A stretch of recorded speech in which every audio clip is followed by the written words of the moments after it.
Start 2024 off on the right foot. Your right foot. Now through February 29th, get special offers on select Lexus L-certified pre-owned models. Named Best CPO program 7 years running by U.S. News and World Report. Every L-certified vehicle comes with an unlimited mileage warranty up to 6 years. Click the banner to discover more. Exclusively at your Lexus dealer. View U.S. News Best Cars at cars.usnews.com. Warranty valid 2 years after expiration of remaining time mileage of 4-year 50,000-mile new vehicle basic warranty. Offers end February 29th. Asante came to TurboTax after graduating from culinary school and landing a job in the hottest kitchen in town. My hands are full all day, every day. I love it. Asante, as your TurboTax expert, I'll make your moves count, guaranteeing 100% accurate filing and your maximum refund. Sound good? Yes, expert! Switch to Intuit TurboTax and make your moves count. See guarantee details at turbotax.com/guarantees. Experts only available with TurboTax Live.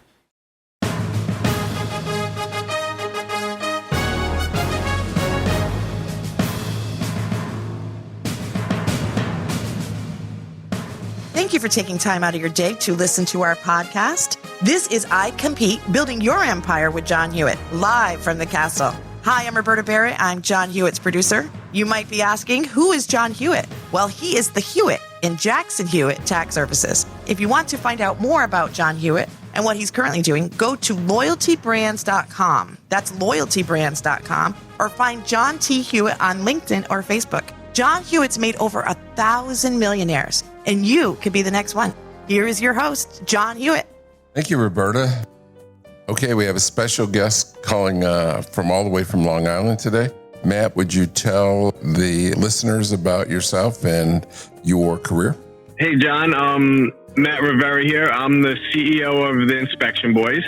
I didn't start out doing home inspections. I started out doing Powerline work. And one day I decided to venture out and get a side job, and I became a home inspector.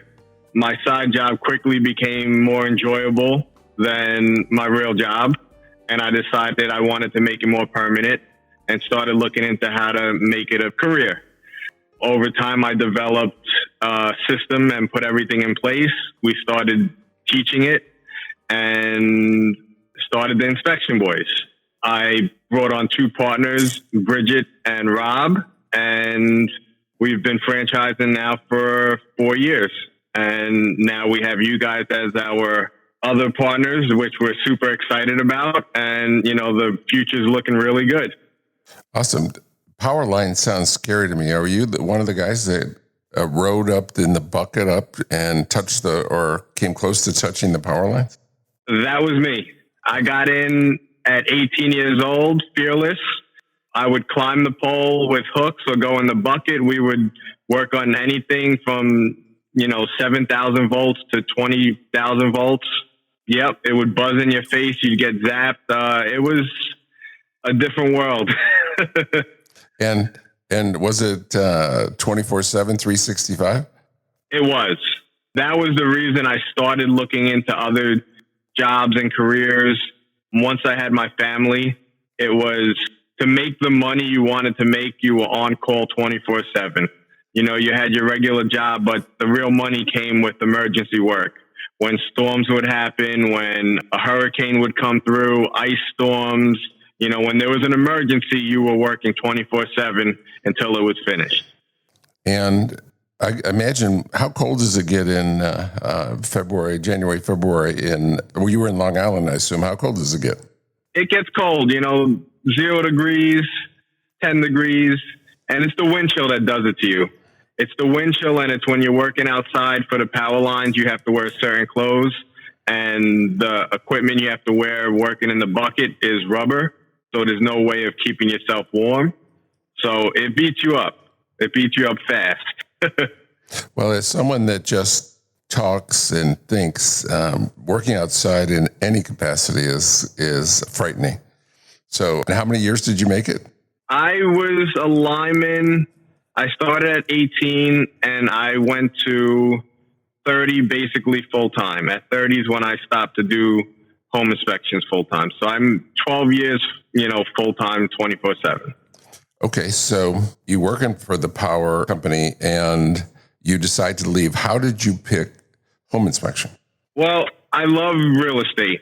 I always loved real estate. I actually got the job doing power lines because I wanted to buy a house, and it was the way to make fast money. And buying a house or two, during the process, I would get home inspections or not get home inspections. And I seen the value in it. And it kind of went hand in hand with real estate. And, power lines, you're always building. You're building something. So, I was able to watch the process, build something. So I figured, on the side, it would be something that would be enjoyable. And it wasn't as strenuous on my body. And it also was something that I would be able to make my own schedule. When somebody would call, we would schedule around it. If they needed it done sooner, they would go to somebody else. And how much of the work was indoors when you went for inspections?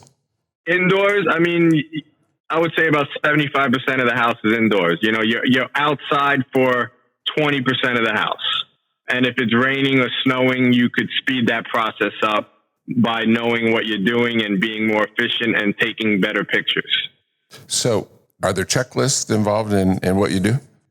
It's a mobile app, but it is a checklist, so it walks you through the process and you know exactly where you're going next. And the better you are, the more efficient you are. You know exactly what you want to do. So it's a virtual checklist. It's electronic. It's not on paper and pencil. Exactly. Virtual. And you said so who taught you to be a home inspector? You just didn't magically understand what you had to do. How did you learn to be a home inspector? In New York, you have to go to a school. You have to go to a physical school to become a home inspector. Some states are different. Some states you could do it all online. Some states you could just say you're a home inspector. New York, you have to go to a school. It's 140 hours. They really don't teach you much. They teach you how to pass the state test and the basics of a home. Since I had a job, I really taught myself the ins and outs of the business from YouTube, watching people and just basically picking up as much as I can. I really dove into the business. And that's really what got me into the franchising end, because I seen that there was such a gap in the way the schools are taught. And when you get out of the school, you're just left to dry. You don't understand the business or what you're supposed to do. So you don't have to be sponsored by someone that owns a home inspection. Just anyone can take the course. Anybody can take the course. And how much did it cost? The course was $2,000. And 140 hours? Yep, 140 hours. It's 25 hours a month. It's a nighttime course. So you take the course. It's, $2,000, and that's the problem. It's a very low entry field. And by the time you're done, for $3,000, you have your own business per se. You have a license to do business as a home inspector in New York State. So now I get my license. How do I get my customers? When you go to the school, they don't teach you that. The school's basically telling you, this is going to tell you to pass a state test, and this is going to get your license. And that's where you have to learn how to get your customers, how to get business, and, how to stay busy. That's really the secret sauce. It's a holistic approach. You need to do a little bit of everything. Some things work better for certain people. I know a few people that are really good at social media, and then I know others that are really not good at social media. I know other guys that are, knew a lot of real estate agents that would give them work. And then other people that didn't know any. So the way we look at it is you want a little bit from each, because if you're really good friends with agents, they're cyclical. They have a couple houses, they have a couple people they're showing. They show them their houses, they find their houses, and then they go into a cycle. And it's every couple of months they're doing the same cycle. So you need to have other sources coming in so you're always staying busy. And that's how we learn to be busy all the time, is we work on all different types of referral sources. Reviews, social media, networking, Chamber of Commerce, and, a million other different things. Literally a million? Not literally. Maybe a few thousand. Well, a lot. Now, you said agents. Do you mean real estate salespeople? Yes, real estate salespeople. So That would be what you would say the low-hanging fruit. And that would be what I would say the home inspection, our competition or our, other franchises, that would be their bread and butter. You're going to go after real estate agents because they're the first line of attack. They know that they're showing people houses. They're going to need home inspectors. Go after real estate agents. Go after real estate agents. But the truth is the industry is changing, and with Zillow and Realtor.com and a lot of stuff going more to online and virtual, and there's a bigger demand with millennials and people that go online and actually don't trust their real estate agents or use Yelp and Google searches, and they just want to be all hands off. They don't want to even interact with people no more. So you've mentioned agents. Who's making the decision as to which inspection organization to use? Is it the broker or the agent? This is it's a trick question. And I say that because ethically, the client is the one that makes the decision. The buyer is the one that makes the final decision. Now, the broker is supposed to have no say in any of this. And the agent ethically is supposed to give 3 names out to everybody. So anybody that's involved with a real estate transaction, they're supposed to give 3 lawyers, 3 title companies, 3 home inspectors. So there's no conflict of interest. But we all know how the world works, and we all know that they have favorites and they put their favorites on top, or they only give one and then give the other 2 a day later. So it's all about building relationships and making sure you do the right thing and being efficient. The more efficient you are, the better job you do, the more they refer you. So it sounds like you can't pay them a commission or any type of remuneration. You cannot. Okay. That would make it so much easier, but you can't. And so what year did you start your practice? 2015, we started doing home inspections. Okay. And 6 years later, and including COVID, did COVID slow you down? It actually sped us up. It slowed us down for a month. When COVID first happened, March, April, when they shut everything down, we shut down. And we were shut down, they shut real estate down. But soon as the middle of April came and they let real estate kind of go back, we were the busiest that we've ever been. And for me, I was maxed out on manpower and work. And my partner, Bridget, who has a different location, she wasn't maxed out. So she had a lot more time slots available and a lot more work that she could do. And her numbers increased over 200-300% in the last year during COVID. So it's kind of crazy when you look at it, because now she caught up to me in the year because of COVID. Wow. How do you find employees? Well, I'm not going to lie. Good. It's been very tricky because the industry has been so fruitful. People have been doing very well. So it's not as easy as it used to be. Now, I run a home inspection school on Long Island, so I can cherry pick who I want. The problem is the guys that are really good are the ones that want to go out on their own.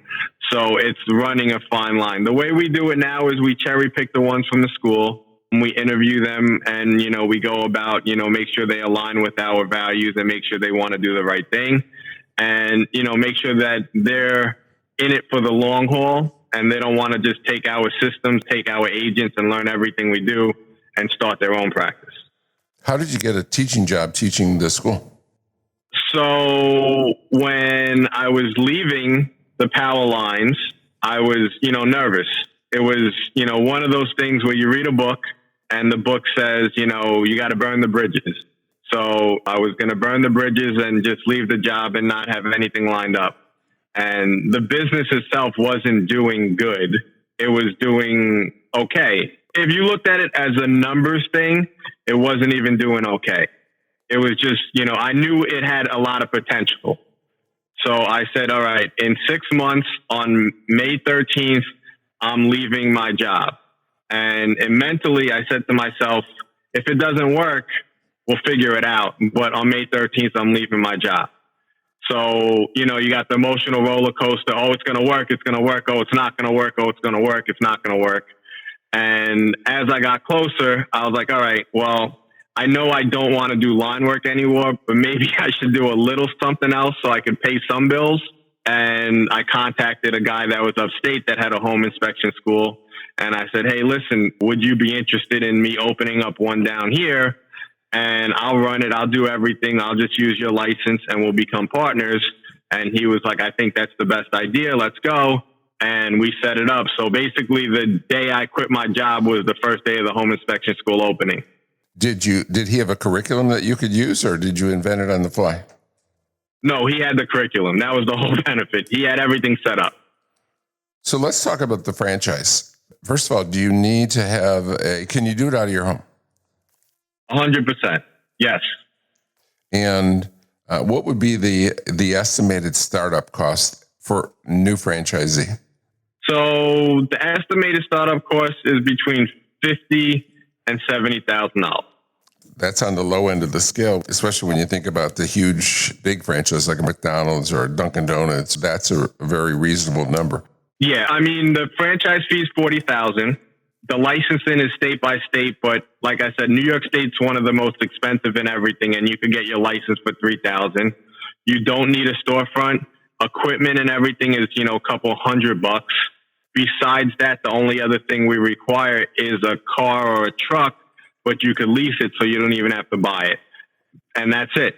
You don't need anything more. So it's very low startup, which is great. Does it have to be a special vehicle, or can it be any car or truck? It needs to be approved by us, which means it has to be newer, and it needs to be able to fit a 18-foot little giant ladder in it. Besides that, we don't have a specific car or truck yet because we've had 4 different vehicles wrapped with our logo, and they all look awesome. So we kind of like that feel, and that's kind of what we went with so far. Now, as someone whose ex-wife had a toolkit and I didn't, I'm very unfamiliar with tools and ladders. 18-foot little giant must, if it fits in vehicles like cars, it must shrink in, or you must be able to roll it up. How big is it when it's at its smallest? 4 feet. Okay. So it basically folds down. It's 4, 8, 12, 16. So it's considered an 18-foot little giant, but I guess it would be 16 feet until you put it up, and then you could reach 18 feet. Uh-huh. So 4 4-footers. Yeah. 16. So how long is the class? How many hours of the class is it? For the franchisee, depending on the state, we work with them on how they're going to get their license. If their state has a license, they're going to go through their state, whatever school they have there, to get their license. And then we're going to work with them on our systems and processes. If they don't, we're going to have them take another class that we recommend to get them up to speed. Then once that is done, we have about a month worth of online stuff that they do. And then they come to us for a week. And the week is basically a power crunch of marketing and putting all the systems together on how to use it, when to use it, and basically from the beginning to the end, the whole process. So there's 1 week of kind of on-site training. The rest can be done virtual? Yes. And that's thanks to COVID. We put a lot online. And that's in Long Island? It's in Long Island. We actually just purchased a big building for it, and we're building the new training facility to make it even nicer and better for everybody. Do you have any national competition? We do. There's about 7 other home inspection franchises that are national. I wouldn't say, I mean, they're definitely competition. They've been around for a very long time. The first home inspection franchise was in the 70s, 1978. Most of the other competition was started in the 90s. There really is nobody that started in the last 15 to 20 years, which is kind of weird. Or maybe there is, but they're just not the competition. And all of the competition, their main locations and all the good areas are sold out. You know, if you wanted to come to Long Island, you can't buy the competition here. They're all gone. I like to say it in other industries that you can't make the mistake of acquiring their franchise, right? You can't make them. I like that. You can't make the mistake. That's how I say it is when we talk about the tax business, right? You can't make the mistake of buying an H&R Block. They've been sold out for 30 years. So you're blessed because you have to do the right thing and join us. I'm going to say that from now on. I like that. You can't make the mistake. Right. There you go. Let's talk about, okay, so you have 7 major competitors, and I'm sure some mom and pops, and in various markets. How do we differentiate ourselves? What are the things that's going to drive someone to you as opposed to one of the other competitors? First and foremost, I definitely want to say the partnership with you guys and loyalty, the synergies across the brands, and the big vision. There's nobody else that's even thinking like that. And that's one of the things that really gets me excited. You know, being a home inspector, I didn't realize it until recently. Everybody comes to me for advice. I'm always giving out a plumber, electrician, a roofer, real estate advice, insurance companies. I mean, if you follow like on Facebook, the moms groups, and I'm more of an advice giver than anything else.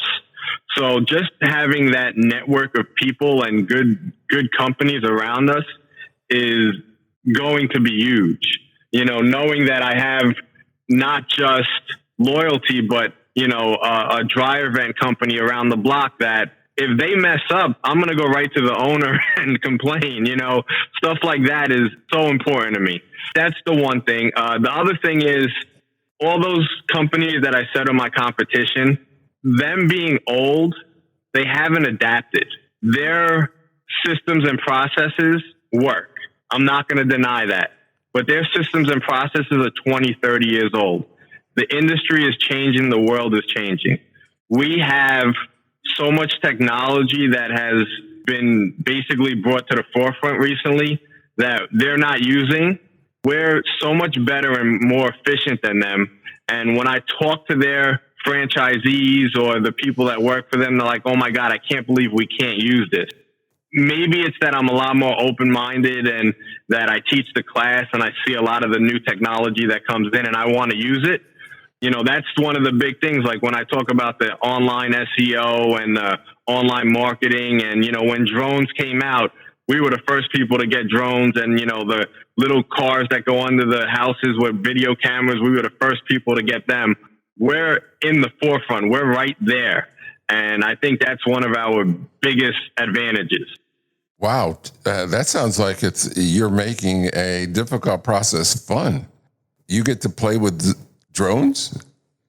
You know, I've never got to play with a drone. So I can use my little equipment and the drones fly over and look at the roof and then I send my little car under. That's children's dreams. My wife wanted to kill me. I mean, she literally wanted to kill me when drones first came out. I think the first drone we got delivered to the house was like $7,000. Wow. And she was like, your business isn't even making money and you're buying a drone. And I didn't even want to tell her about the thermal imager camera that was coming for it. And and you're right. It was a little kid living his dreams. I'm in the backyard flying the drones around the block, crashing them. And yeah, it is fun. And like I said, it's not physically exhausting and there's a lot of fun aspects to it. I can see that. Yeah, I bought houses for decades. And back in the day when the home inspector came, they had a proverbial paper and pencil. And there was no such thing as drones or cars that ran under your house and let alone thermal imaging. So our franchisees get state-of-the-art access to state-of-the-art equipment. They have access, and at the same time, we're also not hindering them from using it. A lot of the other franchisees say you can't use any of the stuff that's not approved, or we don't want you trying something else that's not there. We want them to try because if it's going to make their life easier, it's going to make our life easier. You know, so it's all about communication. You know, if they want to do something and we could communicate and try it with them, you know, I'll go to their location. I'll go try it with them. You know, if somebody has a new technology, I'll buy it and do it. That's how we look at it. I think a lot of it has to do with the fact that we are younger, we are hands-on, we are still in the field, we still teach. Bridget's still right there, Rob's still right there. We enjoy it, and I think that makes a difference. I got to be open with you that I'm so old that the only thing I flew when I was a kid was a kite.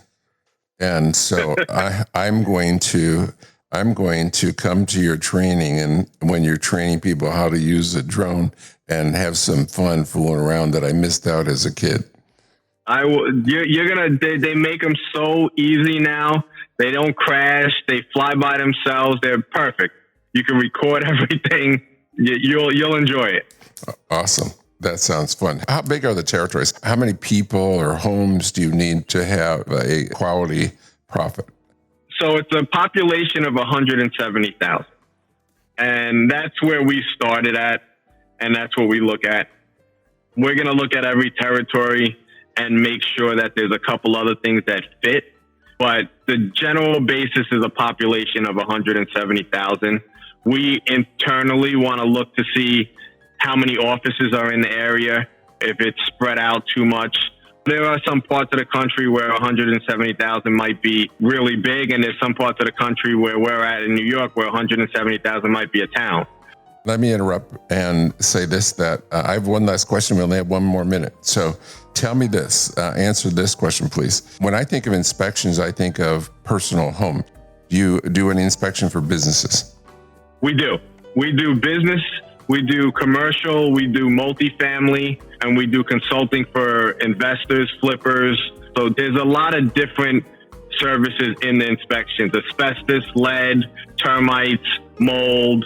So there's more than one type of home inspection. Awesome. We'll have you back again to talk more. Thank you, Matt Rivera from the Inspection Boys. Have a wonderful day. Thank you. Thank you. Thank you for taking the time to learn about how to build your empire with John Hewitt. Find John on LinkedIn at John T. Hewitt or message John Hewitt on Facebook. This is I Compete, live from the castle, building your empire with John Hewitt. Don't miss new episodes every Monday by subscribing on Apple Podcasts, Spotify, cpnshows.com, or wherever you listen to podcasts. Until next time, this was I Compete, building your empire with John Hewitt.